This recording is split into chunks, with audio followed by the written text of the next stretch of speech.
नमस्कार, जय जगन्नाथ। आजिर एही विश्व एड्स दिवस अवसर में उपस्थित थिबा समस्त माँ मौसी किशोरी भौणी सहायिका भौणी को मोर हार्दिक अभिनंदन और नमस्कार। HIV किंबा एड्स ना शुणिले केही भी भय करे। पाख पड़ोशी जदि एही रोगर शिकार होइथांती तेबे तांका प्रति आमर व्यवहार बदली जाए, मिलामिशा कमी जाए। समाज एही HIV पेसेंट को एक भिन्न दृष्टि देखे। विभिन्न क्षेत्र में से अवहेलित और अलड़ा हो पड़े। एड्स एमिति एक रोग काहाकू भी होई पारे। एजाए एही रोगर संपूर्ण चिकित्सा करा जाई पारि नहीं। तथापि सावधान, प्रतिकार और सजग रहिले निश्चित भावे एही रोगरू दूरे रही परिबा। सठिक समय रे परीक्षा और औषध सेवन कले जड़े रोगी साधारण जीवन में अतिबाहित करिथाए। एही विश्व एड्स दिवस 1988 मसीहारू प्रति वर्ष डिसेम्बर 1 तारिख में पालन करा जाउछि। एड्स रो भयावहता तथा यार कारण, लक्षण और निराकरण संपर्क में सचेतनता सृष्टि करने एही दिवस पालन मुख्य उद्देश्य। प्रथमे जानिबा एड्स कौन। एड्स होछि गोटे रोग। यार पूरा नाम एक्वायर्ड इम्यून डेफिशिएंसी सिंड्रोम। यार अर्थ अर्जित रोग, प्रतिरोध शक्ति अभाव जनित विविध लक्षण। एड्स रोग HIV भूताणु द्वारा सृष्टि होता है। एबे जानिबा HIV हेले कौन हुए। आम रक्त रे HIV पॉजिटिव बाहरले धीरे धीरे बेमार सह लड़ीबार शक्ति आम शरीर रे कमी जाए।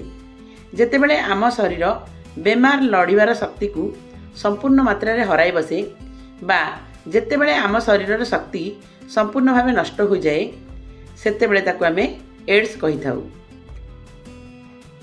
एबे देखिबा HIV भूताणु मानव शरीर केउठी रहे। HIV आक्रांत व्यक्ति मानकर शरीर तरल अंश यथा रक्त, वीर्य बा शुक्र एवं जोनि निर्गत तरल पदार्थ रे HIV भूताणु थाए। जेतेबेले एही तरल जिनिस गुड़िक अन्य एक शरीर में प्रवेश करे HIV भूताणु अन्य देह को व्यापे। HIV भूताणु 4टी कारणरू व्यापी थाए। प्रथम है HIV व्यक्ति सह शारीरिक किंबा बिना प्रोटेक्शन रे यौन संपर्क स्थापन कले एही रोग व्यापिबार संभावना थाए। द्वितीय है गर्भवती महिला जदि HIV पॉजिटिव होता है ता गर्भरे थिबा नवजात शिशु को HIV हेबार संभावना थाए। तृतीय है HIV पॉजिटिव व्यक्ति व्यवहार करुथिबा सिरिंज छुंचीर जदि जड़े साधारण लोक व्यवहार करे तेबे HIV हेबार संभावना थाए। चतुर्थ है ऑपरेशन थिएटर टूल्स, सेलून रो पुराना ब्लेड और HIV संक्रमित रक्त द्रवण माध्यम HIV हेबार संभावना थाए। एबे देखिबा एड्स किपरि व्यापे नहीं। मनीष शरीर बाहर HIV भूताणु 5 मिनिट रु अधिक समय बंची पारे नहीं। पानी किंबा पवन रे यह बंची पारे नहीं। यार अर्थ तुमे काहाकू देई परिबो नहीं कि काहाठारु मध्य आनी परिबो नहीं। छुआ छुतीरू एही रोग व्यापे नहीं। रोगी सह मिलामिशा कले, बसा उठा कले, गोटे थाली रे खाइले मध्य HIV संक्रमित हुए नहीं। एमिति कि गोटे पायखाना व्यवहार कले मध्य कौनसी असुविधा हुए नहीं। HIV आक्रांत रोगीर सेवा कले मध्य एही रोग व्यापे नहीं। एबे देखिबा एड्स रोग हेले कौन सब लक्षण देखा जाए।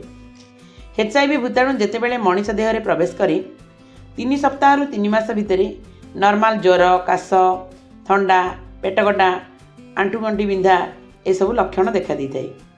तार परवर्ती स्टेज रे भाइरस रोग प्रतिरोध शक्ति को नष्ट करी चले। किंतु जार रोग प्रतिरोधक शक्ति अधिक थाए तार किछि लक्षण 10 रु 12 वर्ष पर्यंत जना पड़े नहीं। किंतु धीरे धीरे इम्यूनिटी पावर कमीगले बारंबार विभिन्न इन्फेक्शन, झाड़ा, ज्वर, काश, कुंडिया, फंगाल इन्फेक्शन आदि लगी रहे। ओजन कमी जाए एवं भोक हुए नहीं। एसबू विभिन्न प्रकार लक्षण देखा दिए। କୌଣସି ରୋଗ ଭଲ ହୁଏ ନାହିଁ। ଏବେ ଦେଖିବା ଏଡ୍ସକୁ ପ୍ରତିରୋଧ କରିବାର ଉପାୟ। ପ୍ରଥମ ହେଲା, ତୁମେ କେବଳ ତୁମ ସହିତ ଯୌନ ସମ୍ପର୍କ ରଖୁଥିବା ବ୍ୟକ୍ତିଙ୍କ ସହ ସମ୍ପର୍କ ରଖନ୍ତୁ। ଏକାଧିକ ଯୌନ ସମ୍ପର୍କ ରଖନ୍ତୁ ନାହିଁ। ଦ୍ୱିତୀୟ ହେଲା, ନିରାପଦ ଯୌନକ୍ରିୟା ଅଭ୍ୟାସ କରନ୍ତୁ। କଣ୍ଡମ ବ୍ୟବହାର କରନ୍ତୁ।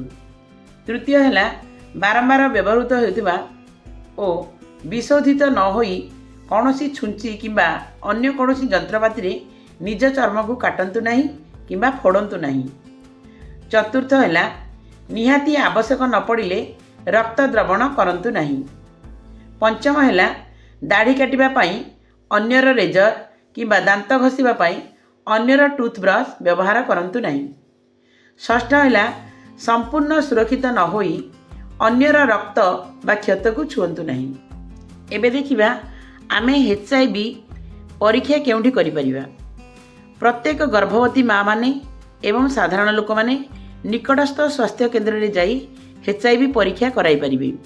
ଯଦି କାହାର ରକ୍ତରେ HIV ପଜିଟିଭ୍ ବାହାରେ ତାହେଲେ ଭୟ କରିବାର କୌଣସି ଆବଶ୍ୟକତା ନାହିଁ କି ସଂକୋଚ କରନ୍ତୁ ନାହିଁ କି ଚିନ୍ତିତ ମଧ୍ୟ ହୁଅନ୍ତୁ ନାହିଁ। ନିକଟସ୍ଥ ଡାକ୍ତରଖାନାକୁ ଯାଇ ଡାକ୍ତରଙ୍କ ପରାମର୍ଶ ଅନୁସାରେ ନିୟମିତ ଔଷଧ ସେବନ କଲେ ସମ୍ପୂର୍ଣ୍ଣ ସ୍ୱାଭାବିକ ଭାବେ ଜୀବନ କାଟିପାରିବେ। ଯେଉଁମାନେ HIVରେ ପୀଡ଼ିତ ଅଛନ୍ତି ସେମାନଙ୍କୁ ସ୍ୱାଭାବିକ ଭାବେ ବଞ୍ଚିବାକୁ ଦିଅନ୍ତୁ। ଘୃଣା କରନ୍ତୁ ନାହିଁ କିମ୍ବା ବାସନ୍ଦ କରନ୍ତୁ ନାହିଁ। ଶେଷରେ ଯୁବଗୋଷ୍ଠୀକୁ ଗୋଟିଏ ଆହ୍ୱାନ ଯେ ସମସ୍ତେ ଶୃଙ୍ଖଳିତ ରୁହନ୍ତୁ, ସୁରକ୍ଷିତ ରୁହନ୍ତୁ। ବାହାଘର ପୂର୍ବରୁ ଉଭୟ ବର କନ୍ୟା HIV ଟେଷ୍ଟ କରାଇ ନିଅନ୍ତୁ। ଯେପରି ବାହାଘର ପୂର୍ବରୁ ଆମର ପ୍ରଥା ରହିଛି ଜାତକ ଦେଖା, ସେହିପରି ବାହାଘର ପୂର୍ବରୁ HIV ଟେଷ୍ଟ ଯଦି କରାଯାଏ ତାହେଲେ ଏହି ରୋଗକୁ ଅଧିକ ମାତ୍ରାରେ ରୋକାଯାଇପାରିବ। ସଂଯମ ରୁହନ୍ତୁ, ସାବଧାନ ଅବଲମ୍ବନ କରନ୍ତୁ, ସୁସ୍ଥ ରୁହନ୍ତୁ। ଧନ୍ୟବାଦ।